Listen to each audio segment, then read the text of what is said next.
नमस्कार। देश काल में आपका स्वागत है। मैं हूं मुकेश कुमार।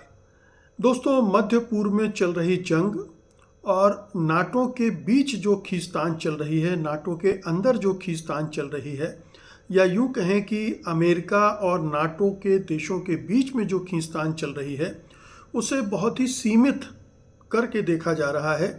मोटे तौर पर यूरोप केंद्रित चर्चा है कि इसका यूरोप की सुरक्षा पर क्या असर पड़ेगा।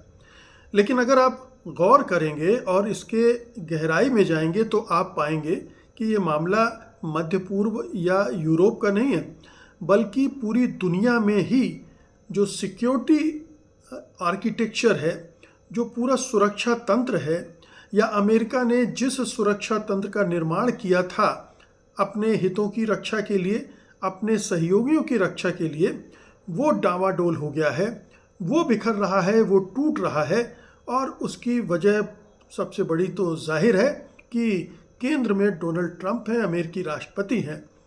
ये शुरुआत तो नाटो के बीच जो टसल थी वो तो बहुत पहले हो चुकी थी। ट्रंप पहले से ही ये राग अलाप रहे थे कि दूसरे देशों, खासतौर पर यूरोप की सुरक्षा का जिम्मा अमेरिका क्यों उठाए, वो अपना खर्च खुद उठाए या खर्च में बढ़ोतरी करे, वगैरह वगैरह। और यहाँ तक हाल में कह दिया था कि वो नाटो से विड्रॉ भी कर सकते हैं, अमेरिका को बाहर भी खींच सकते हैं। हालांकि अमेरिकी कानून इसकी इजाज़त उन्हें नहीं देता है, लेकिन ट्रंप कानून कब मानते हैं। वो अपनी पर आ जाए तो कानून को धता बता देते हैं और उस दिशा में चल पड़ते हैं। बाद में भले ही वहाँ का सुप्रीम कोर्ट उनमें रोक टोक लगाए, लेकिन ये बात की बात है, तब तक तो बहुत कुछ नुकसान हो चुका होता है। तो मामला सिर्फ नाटो का नहीं है, मामला सिर्फ यूरोप का नहीं है।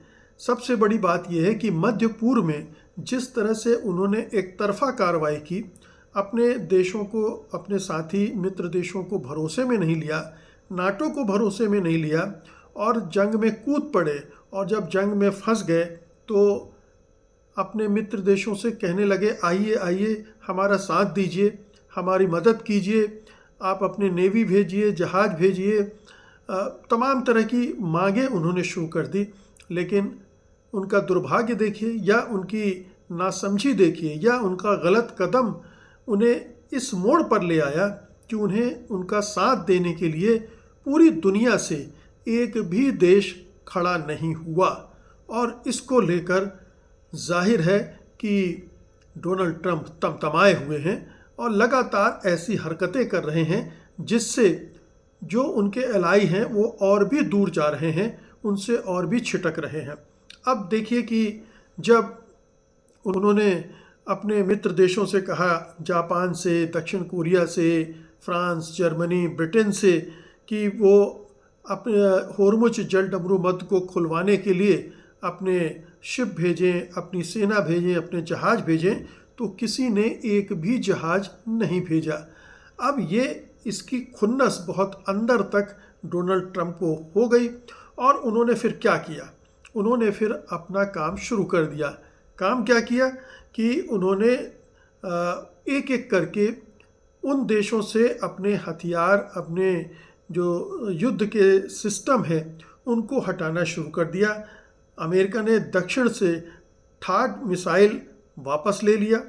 सियोल को कष्ट तो हुआ क्योंकि उसे लग रहा था कि उसकी सुरक्षा दांव पर लगाई जा रही है, उसकी सुरक्षा से समझौता हो रहा है, क्योंकि नॉर्थ कोरिया से वो अपने आप को असुरक्षित महसूस करता है और अगर ये सिस्टम वहाँ से हट रहा है तो उसकी सुरक्षा व्यवस्था कमज़ोर होती है। लेकिन वो कुछ कर नहीं पाया। ट्रंप के सामने वो केवल अपनी नाराज़गी जाहिर करके चुप रह गया। इसी तरह से ट्रंप ने जापान से अपने मरीन्स बुला लिए, नौसैनिक बुला लिए और टोक्यो खामोश रह गया, कुछ भी नहीं कर पाया। इसी तरह से दूसरे देशों से भी उसने, अमेरिका ने अपनी जो उन्हें ठीक लगा उनको सबक सिखाने के लिए, और यहाँ मध्य पूर्व में चूँकि हथियारों का संकट भी बढ़ रहा था, जिस तरह से अंधाधुंध अमेरिका ने अपनी मिसाइलें इस्तेमाल की, इंटरसेप्टर इस्तेमाल किए, धीरे धीरे उसकी कमी सामने आने लगी। तो उन्होंने इधर उधर से सारा सामान इकट्ठा करके मध्य पूर्व में भेजना शुरू कर दिया।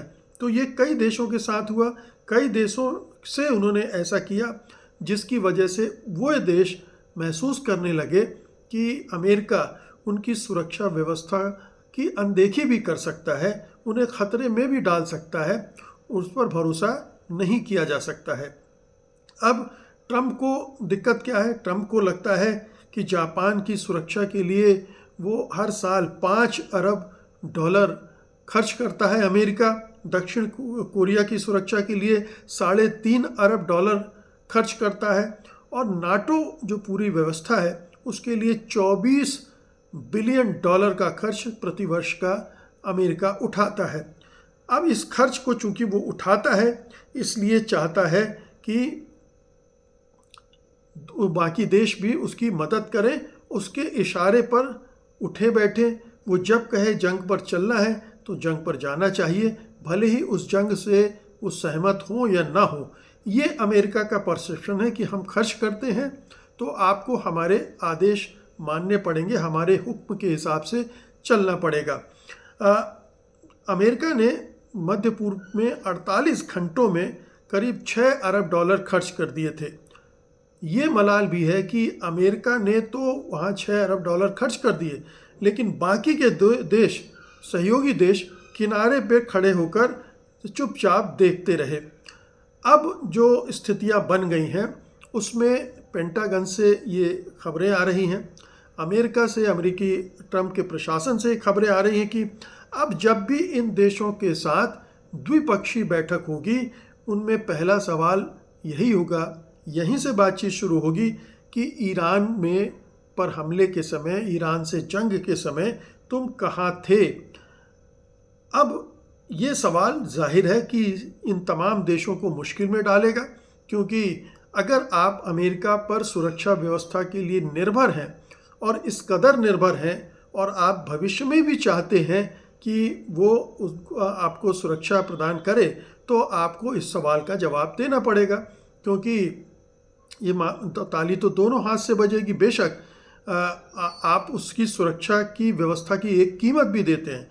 जापान हो, कोरिया हो, नाटो के दूसरे देश हो, वो भी अपनी तरफ से योगदान तो देते हैं, लेकिन बड़ा योगदान, बड़ा शेयर तो अमेरिका का है, और इसलिए अमेरिका चाहता है। और डोनाल्ड ट्रंप का अमेरिका एक दूसरे तरह का अमेरिका है।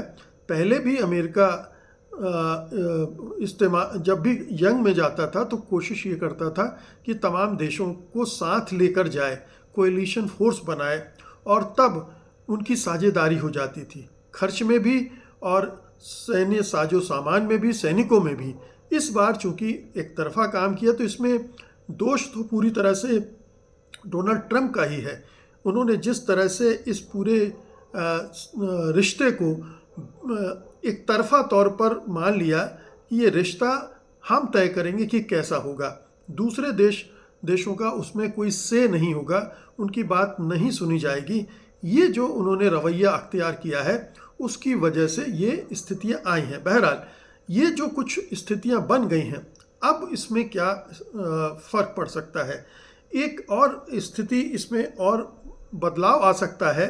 अगर सपोज कीजिए कि ईरान के साथ वो जो जंग लड़ रहा है वो एक ऐसे मोड़ पर ख़त्म होती है जहां ईरान थोड़ा ताकतवर होकर उभरता है, उसकी शर्तें मानी जाती हैं, सब नहीं लेकिन बहुत सारी ऐसी शर्तें मान ली जाती हैं जिससे अमेरिका का प्रभुत्व मध्य पूर्व पर कम होता है, उसका वर्चस्व घटता है, या उसके सहयोगी देश जो वहाँ पर हैं वो ये महसूस करते हैं कि अमेरिका उन्हें ईरान के खिलाफ सुरक्षा देने में असमर्थ रहा है। और ये बहुत ही साफ दिख भी रहा है कि जो अरब देश हैं उन्होंने ये महसूस कर लिया है कि अमेरिका की प्रायोरिटी वो नहीं है, इज़राइल है। उनके यहाँ तैनात हथियारों को भी इज़राइल भेजा गया, और वो ये भी देख रहे हैं कि किस तरह से ईरान ने उनके यहाँ मौजूद अमेरिकी सैनिक अड्डों को तबाह किया और उनके घर में घुसकर हमले भी किए। उनके भी चाहे वो रिफाइनरी हो या दूसरे तरह के उद्योग धंधे हैं, उन पर हमले करके उन्हें नुकसान भी पहुंचाया। तो ऐसी सूरत में उन्हें फिर से सोचना पड़ेगा कि वो अपनी सिक्योरिटी का इंतजाम किस तरह से करें। सोच भी रहे हैं और कुछ इस तरह के बदलाव आपको अंतर्राष्ट्रीय स्तर पर देखने को आगे चलकर मिल सकते हैं। जिस तरह से अर्थव्यवस्था दुनिया भर की बदली है, आर्थिक स्तर पर चीन ने बढ़त हासिल की है, तो बहुत सारे देश, जापान और पूर्व एशिया के देश भी झुके हैं चीन की तरफ। भारत भी झुका है। भारत ने दोबारा से बातचीत शुरू कर दी है। एक प्रतिनिधिमंडल चीन पहुंच गया है, वहाँ उनसे बात कर रहा है कि कैसे हम अपने सहयोग को, व्यापार को बढ़ाएं। तो जब जो देश दूसरे तरफ खिसक रहे थे वो भी चीन की तरफ जा रहे हैं आर्थिक मामलों में, तो कल को ये भी होगा कि इससे बेहतर है कि अमेरिका पर निर्भरता रखी जाए, बहुत खर्च किया जाए, चीन से ही एक तरह का रिश्ता बना लिया जाए सुरक्षा का। और चीन चूँकि पिछले 50-60 साल में उसने किसी पर हमला नहीं किया, किसी से उसका युद्ध नहीं हुआ। भारत के साथ एक युद्ध आप मान लें 1962 का, लेकिन वैसे उसने किसी से युद्ध नहीं किया और ना ही युद्ध करने की फिराक में वो दिख रहा है। तो ऐसी सूरत में बहुत सारे देशों को ये लग सकता है कि बेहतर है, अगर ख़तरा है तो चीन से ही एक रिश्ता बना लिया जाए। इसी तरह से यूरोप के देश अगर मानते हैं कि रूस से खतरा है और अगर रूस से ही एक किसी तरह की संधि हो जाए जिसमें वो खतरा टल जाए, ख़त्म हो जाए, तो ये ज़्यादा फ़ायदेमंद होगा यूरोप के लिए भी और ईस्ट एशिया के देशों के लिए भी। भारत उसमें शामिल है। तो एक नए तरह का सिक्योरिटी आर्किटेक्चर आकार ले सकता है जो अमेरिका पर निर्भर नहीं होगा बल्कि बहुत विकेंद्रीकृत होगा। मल्टीपोलर वर्ल्ड में मल्टीपोलर सिक्योरिटी अरेंजमेंट भी हो सकते हैं, होंगे, जहां वैसे भी अमेरिका अब अपने आप को चूंकि अमेरिका फर्स्ट कर रहा है और वो सिकोड़ लेना चाहता है, वो अपनी सेना की में तो बढ़ोतरी कर रहा है। उसने अपना सैन्य बजट $10 बिलियन से $1 ट्रिलियन से $1.5 ट्रिलियन करने का ऐलान कर दिया है। तो वो अपनी सेना को मजबूत कर रहा है, लेकिन दूसरे देशों की सुरक्षा से हाथ खींच रहा है। तो दूसरे देश अब नई सुरक्षा व्यवस्था ढूंढेंगे और इसके लिए उन्हें जो सबसे मुफीद लगेगा, जिसमें उन पर सुरक्षा का ज़्यादा बोझ ना आए, उसका खर्च घटे और वो अपनी अर्थव्यवस्था को बेहतर ढंग से संभाल सकें, अपने लोगों के लिए कुछ ज़्यादा कर सकें, वो रास्ता चुन सकते हैं।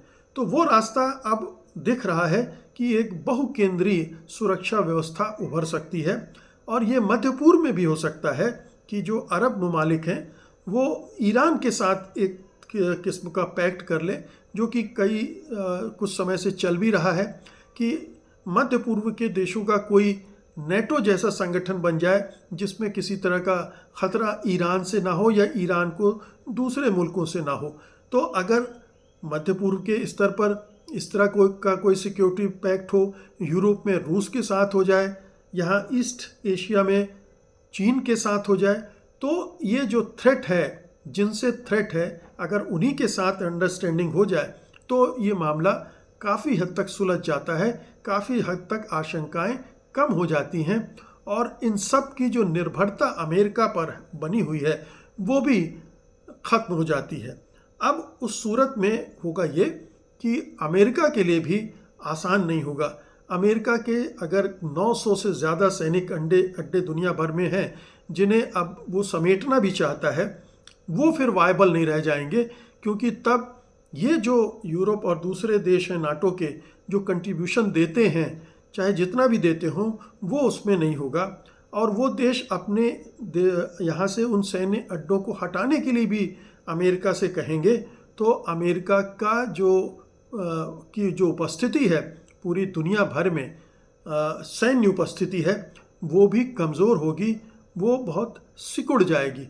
तो ये एक दुनिया के लिए एक और अच्छी बात होगी कि अमेरिका का जो मिलिट्री पावर है, जिसकी वजह से वो दुनिया भर में चौधराहट दिखाता है, दरोगागिरी करता है और जहाँ चाहे हमले करने के लिए पहुँच जाता है, वो ख़तरा भी कम होगा।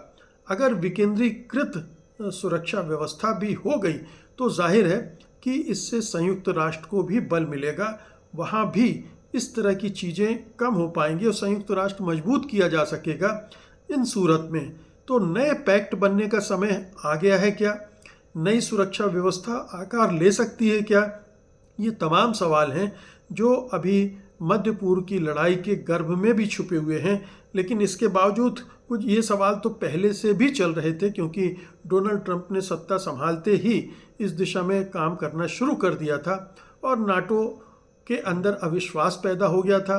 नाटो में ट्रंप और अमेरिका को लेकर एक तरह का अविश्वास तो था ही, नाराज़गी भी पैदा हो गई थी। जिस तरह से ट्रंप ने ग्रीनलैंड पर कब्जे करने की बात की, जिस तरह से वो वेनेजुएला से मादुरो को उठा लाए और क्यूबा पर हमले की बात करते हैं और कहीं भी हमले की बात शुरू कर देते हैं। अभी ब्रिटेन पर ये दबाव बनाया था कि वो डिएगो गार्सिया को मॉरिशस को न दें, हमारे सैनिक अड्डे हैं वो वहाँ बने रहने चाहिए वगैरह वगैरह। तो ये तमाम चीज़ें वो पहले से ही कर रहे थे। अब चूंकि ये मध्य पूर्व का ट्रिगर पॉइंट मिल गया है, एक नया ट्रिगर मिल गया है, ये इस प्रोसेस को और भी तेज कर सकता है और अमेरिकी साम्राज्य का जो पराभव शुरू हो गया है, पतन शुरू हो गया है, वो कई स्तरों पर होगा। वो आर्थिक स्तर पर भी होगा, डी-डॉलराइजेशन उसमें से एक बात है। इसके अलावा जो पूरी दुनिया भर की सप्लाई चेन है उन पर किसका नियंत्रण होगा, जो रेयर अर्थ मेटल्स हैं या एनर्जी है उन पर किस तरह से किन देशों का किस हद तक उनका नियंत्रण होगा, वो है। और फिर आखिर में ये सुरक्षा तंत्र का सवाल है। तो चूंकि सुरक्षा तंत्र का सवाल इसलिए भी और प्रमुखता से अब उठ सकता है क्योंकि पहले तो इन देशों के सामने अमेरिका के अलावा कोई विकल्प नहीं था, लेकिन अब चीन भी शक्तिशाली है, उसके पास तमाम आधुनिक हथियार हैं। रूस ने भी साबित कर दिया कि उसके पास भी तमाम हथियार हैं। तो ये तमाम देश अब एक नए शक्ति केंद्र बन सकते हैं और उन शक्ति से एक नई तरह की अर्थव्यवस्था जन्म ले सकती है। बहुत बहुत शुक्रिया आपका, धन्यवाद, नमस्कार।